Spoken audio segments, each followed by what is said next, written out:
ഒരു as A woman ഒരു biggest night Meyer എന്തായിരിക്കും? ഒരു പബ്ലിക് ട്രാൻസ്പോർട്ടിൽ രാത്രി ഒറ്റയ്ക്ക് അല്ലെങ്കിൽ രാത്രി ആയിക്കോട്ടെ എപ്പോഴായിക്കോട്ടെ ഒറ്റയ്ക്ക് യാത്ര ചെയ്യുമ്പം അത് കുറേ അത്യാവശ്യം നല്ലൊരു അനുഭവം അല്ല ഉണ്ടായിട്ടുള്ളത്. എനിക്ക് മനുഷ്യരെ തന്നെയാണ് പേടി, എപ്പോൾ മാറുന്നൊന്നും പറയാൻ പറ്റില്ല. ആൾക്കാർ ഒറ്റയ്ക്കാണല്ലോ അങ്ങനത്തെ ഒരു രീതിയിൽ നമ്മളടുത്ത് അപ്രോച്ച് ചെയ്യും. അപ്പം അവർക്ക് തന്നെ അറിയാം വലിയതൊന്നുമില്ല, നമ്മളിപ്പോൾ എന്ത് ചെയ്താലും അവർ സഹിച്ചോളും, കാര്യമായിട്ടൊന്നും സംഭവിക്കാൻ പോകില്ല, അങ്ങനത്തെ ഒരു ഇത്. ഒറ്റയ്ക്ക് നിൽക്കുമ്പോൾ തന്നെ ആൾക്കാർ സ്റ്റെയർ ചെയ്യുക, പിന്നെ എന്തെങ്കിലുമൊക്കെ ചോദിക്കുക, ആവശ്യമില്ലാത്ത കമൻറ്റ്സ് പാസ് ചെയ്യുക, അങ്ങനെയൊക്കെ. അപ്പോൾ തന്നെ നമുക്കൊരു പേടിയാവുമല്ലേ? അതെ അതെ. എൻ്റെ ടെൻഷൻ എന്ന് വെച്ച് കഴിഞ്ഞാൽ മാരേജ് ടെൻഷൻ ഉണ്ട്, കാരണം ഇപ്പം നടക്കുന്ന കാര്യങ്ങളൊക്കെ നമ്മൾ കാണുന്നില്ലേ, അങ്ങനെ ടെൻഷനുണ്ട്.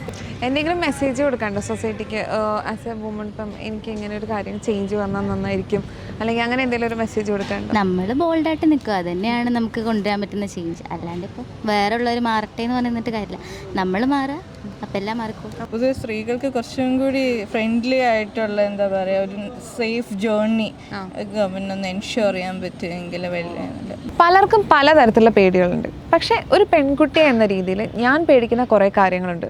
അതുപോലെ തന്നെ മിക്ക ആൾക്കാർക്കും ഈ ഒരു പേടിയുണ്ടാവും, മിക്ക പെൺകുട്ടികൾക്കും ഈ ഒരു പേടിയുണ്ടാവും. അതെന്തൊക്കെയാണെന്ന് നമുക്ക് കുറച്ച് പേരോട് ചോദിക്കാം. പേരെന്താ? നയന. നയന. പേര് പാർവതി. എന്താ ചെയ്യുന്നത്?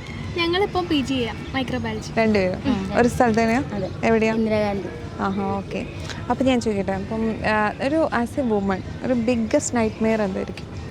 നമ്മളിപ്പോൾ രാത്രി എവിടെയെങ്കിലും ട്രാവലൊക്കെ ചെയ്യുമ്പോൾ ഒറ്റയ്ക്കായി പോകുന്നു, കുറേ സ്ട്രേഞ്ചേഴ്സ് നമ്മൾ ഒറ്റയ്ക്ക്, അതൊരു പേടിയുള്ള കാര്യമാണ്. എന്തെങ്കിലും സംഭവിക്കുമോ എന്നൊക്കെയുള്ള പേടിയാണോ? അല്ല, അങ്ങനെ അവസരം ഉണ്ടായിക്കഴിഞ്ഞാൽ ഭയങ്കര ഒരു അൺകംഫർട്ടബിൾ ഫീൽ ആയിരിക്കും. ഇതുവരെ എന്തായാലും എന്താ അങ്ങനെ ഭയങ്കര ടെൻഷനാണ്, അങ്ങനെയൊന്നും ഉണ്ടായിട്ടില്ല.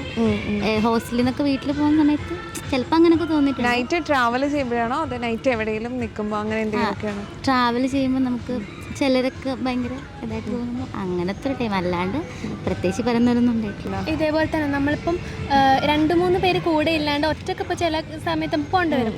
അപ്പം തന്നെ എനിക്ക് തന്നെ എക്സ്പീരിയൻസ് ഉണ്ടായിട്ടുണ്ട്, ആൾക്കാർ ഒറ്റയ്ക്കാണല്ലോ അങ്ങനത്തെ ഒരു രീതിയിൽ നമ്മളടുത്ത് അപ്രോച്ച് ചെയ്യും. അപ്പം അവർക്ക് തന്നെ അറിയാം വലിയതൊന്നുമില്ല, നമ്മളിപ്പോൾ എന്ത് ചെയ്താലും അവർ സഹിച്ചോളും, കാര്യമായിട്ടൊന്നും സംഭവിക്കാൻ പോകില്ല, അങ്ങനത്തെ ഒരു ഇത്.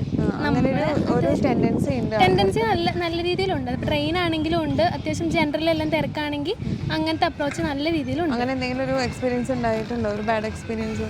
ഇല്ല, പൊതുവെ ഞാൻ അവോയ്ഡ് ചെയ്യാൻ ശ്രമിക്കും മാക്സിമം. പക്ഷെ നമുക്ക് നോക്കുമ്പോൾ ആണെങ്കിലും നമുക്ക് മനസ്സിലാവും അവര് വല്ലാതെ ഷെയർ ചെയ്യുന്നു. അതെ, നല്ല രീതിയിൽ മനസ്സിലാവും. പിന്നെ ഈ പറഞ്ഞ പോലെ ആയി ജനിച്ച എനിക്കിപ്പോൾ 2 ഏട്ടന്മാരാണ്. അപ്പം അവർ രണ്ടുപേരും എങ്ങനെയാണോ ജീവിക്കുന്നത് വളരുന്നത് അതുപോലെയല്ല എനിക്ക്.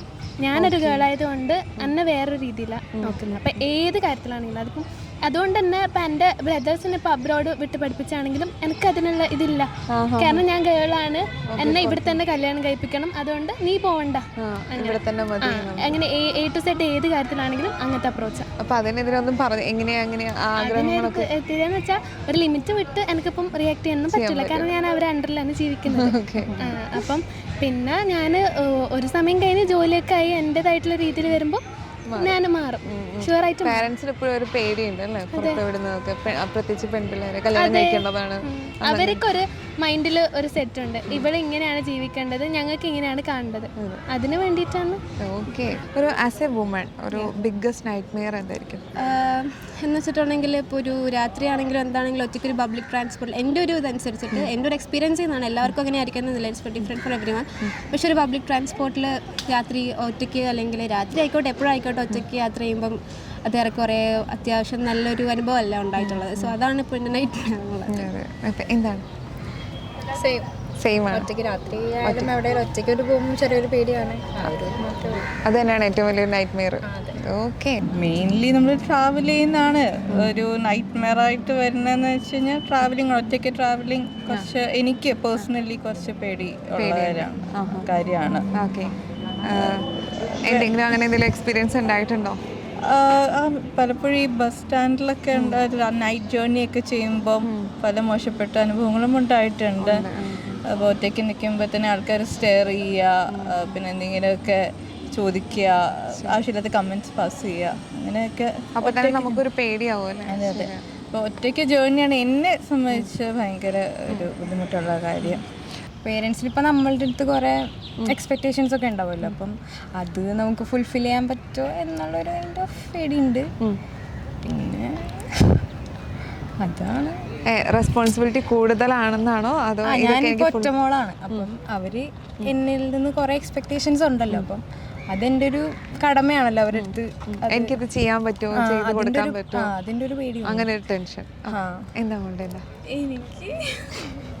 എനിക്ക് ഇതൊക്കെ തന്നെ. പക്ഷെ എനിക്കൊരു ചേച്ചിയുണ്ട്. അപ്പോൾ എനിക്ക് ആ ചേച്ചിയുടെയും കൂടി കാര്യങ്ങൾ നോക്കണമല്ലോ. ലൈക്ക് ഇപ്പോൾ അവളുടെ എക്സ്പെക്ടേഷൻസ് പേരൻസിന് കാണുമല്ലോ. അപ്പോൾ അതേപോലെ ഞാനും അതേപോലെ നിൽക്കണം എന്നുള്ള കാര്യം കാണും.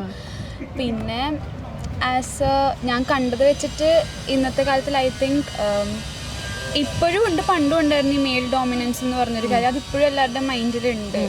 അത് നമ്മളിപ്പോൾ ഒരു സ്വന്തമായിട്ട് എന്തെങ്കിലും ചെയ്യാൻ പോയാൽ പോലും അത് എവിടെ നിന്നെങ്കിലൊക്കെ അത് വരും. അതൊക്കെ തന്നെ. എന്താണ് നിങ്ങൾ ഏറ്റവും കൂടുതൽ പേടിക്കുന്ന ഒരു ഞാനൊരു പെൺകുട്ടിയാണ്, പക്ഷെ ഞാൻ ഇങ്ങനെ കാര്യങ്ങൾ പേടിക്കേണ്ട ആവശ്യമുണ്ട് അങ്ങനെ ചിന്തിക്കുന്ന കാര്യം എന്താ?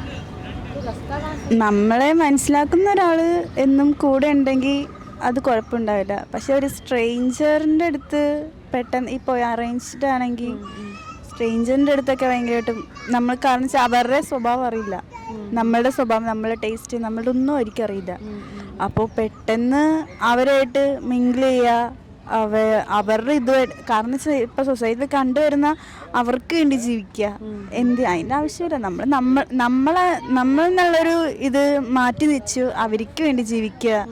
ഇപ്പം വീട്ടിലായാലും അതെ, ഭർത്താവിൻ്റെ കാര്യം നോക്കണം, അങ്ങനത്തെ ഒരു ഇതാണല്ലോ ഇപ്പോഴും ഉണ്ട്. അങ്ങനത്തെ പാരൻസ് ഇപ്പോഴും ഉണ്ട്, ഇല്ലെന്ന് പറയുന്നില്ല.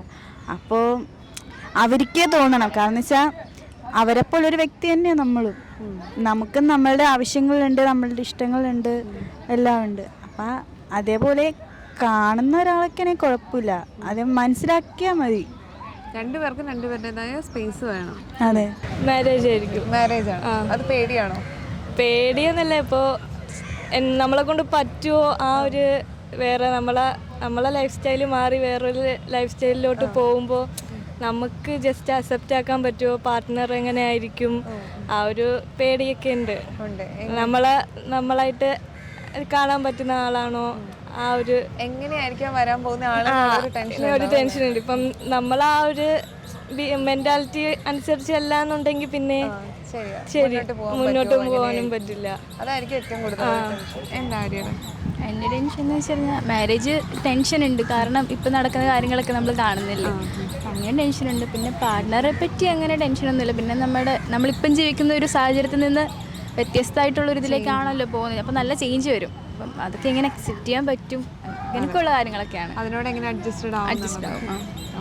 എന്തെങ്കിലും മെസ്സേജ് കൊടുക്കണ്ടോ സൊസൈറ്റിക്ക് ആസ് എ വുമൺ? ഇപ്പം എനിക്ക് ഇങ്ങനെ ഒരു കാര്യം ചേഞ്ച് വന്നാൽ നന്നായിരിക്കും, അല്ലെങ്കിൽ അങ്ങനെ എന്തെങ്കിലും ഒരു മെസ്സേജ് കൊടുക്കണ്ടോ? നമ്മൾ ബോൾഡായിട്ട് നിൽക്കുക, അത് തന്നെയാണ് നമുക്ക് കൊണ്ടുവരാൻ പറ്റുന്ന ചേഞ്ച്. അല്ലാണ്ട് ഇപ്പോൾ വേറെ ഉള്ളവർ മാറട്ടെ എന്ന് പറഞ്ഞിട്ട് കാര്യമില്ല, നമ്മൾ മാറുക, അപ്പം എല്ലാം മാറിക്കും. നമ്മൾ സ്വന്തം ബോൾഡ് ആവണം. അതെ. ഇവിടെ എന്താ പറയുന്നത്? അവള് പറഞ്ഞ ശരിയാ. നമ്മൾ ഇപ്പം 100 പേരുണ്ടാവും പറയാൻ ഇങ്ങനെ ചെയ്യരുത് അങ്ങനെ ചെയ്യരുത്, വില കൊടുക്കാൻ നമ്മൾ ശരിയാണെന്ന് തോന്നുന്നത് നമ്മൾ ചെയ്യുക. നമ്മുടെ കുട്ടികളാണെങ്കിൽ നമ്മൾ അതേപോലെ തന്നെ അപ്രോച്ച് ചെയ്ത് വളർത്താം. അത് തന്നെയാണ് എല്ലാവരോടും. അതെ, അല്ലാണ്ട് ഈ ചെയ്യുന്ന ബ്രേക്ക് ചെയ്യാൻ പറ്റൂല ഒരിക്കലും. എത്ര കാലം നമ്മള് സ്വന്തം മാറി തുടങ്ങിയത് ശരിയാവുള്ളൂ. ഇപ്പൊ ചേഞ്ചസ് ഉണ്ട് അല്ലേ? ഉണ്ട്. എനിക്ക് പൊതുവെ സ്ത്രീകൾക്ക് കുറച്ചും കൂടി ഫ്രണ്ട്ലി ആയിട്ടുള്ള എന്താ പറയുക ഒരു സേഫ് ജേർണി ഗവൺമെന്റ് ഒന്ന് എൻഷുർ ചെയ്യാൻ പറ്റുമെങ്കിൽ നല്ല സജഷൻസ് ഉണ്ടോ? നൈറ്റ് പെട്രോളിങ് കുറച്ചും കൂടി സ്ട്രോങ് ആക്കുക, ഹെൽപ്പ് ലൈൻ നമ്പേഴ്സ് ഒക്കെ ആക്റ്റീവായിട്ട് വർക്ക് ചെയ്യുക, അല്ലാണ്ട് ജസ്റ്റ് പേരിന് മാത്രമല്ല, വിളിച്ചാൽ കിട്ടണം. അത് തന്നെ അതാണ് എനിക്ക്. മെയിൽസിനാണ് കൂടുതൽ ഡോമിനൻസ് ഇപ്പോൾ കൊടുക്കുന്നത്. പിന്നെ ഇപ്പം വീണ്ടും ചേഞ്ച് വരുന്നുണ്ടെന്ന് തോന്നുന്നു, എന്നാലും എവിടെയൊക്കെ ഒരു പാട്രിയാർക്കി സിസ്റ്റം ഉണ്ട്. അതൊക്കെ ഒന്ന് മാറണം, കുറച്ചും കൂടെ ഫ്രീഡം വരണം. ഇപ്പൊ വീട്ടിലാണെങ്കിലും പുറത്തൊക്കെ ഇറങ്ങാനുള്ള ബുദ്ധിമുട്ടുകളൊക്കെ. അതെ, ഇപ്പൊ ബോയ്സിനാണെങ്കിൽ അവർക്കൊന്നും ചോദിക്കാണ്ടെങ്കിൽ പോവാം, പക്ഷെ നമ്മ കുറെ ചോദിക്കണം, നമുക്ക് കുറെ റെസ്ട്രിക്ഷൻസ് കാണും. അതൊക്കെ തന്നെ അത് ഒന്ന് മാറിക്കിട്ടണം. മാറിക്കിട്ടണം. Okay, thank U.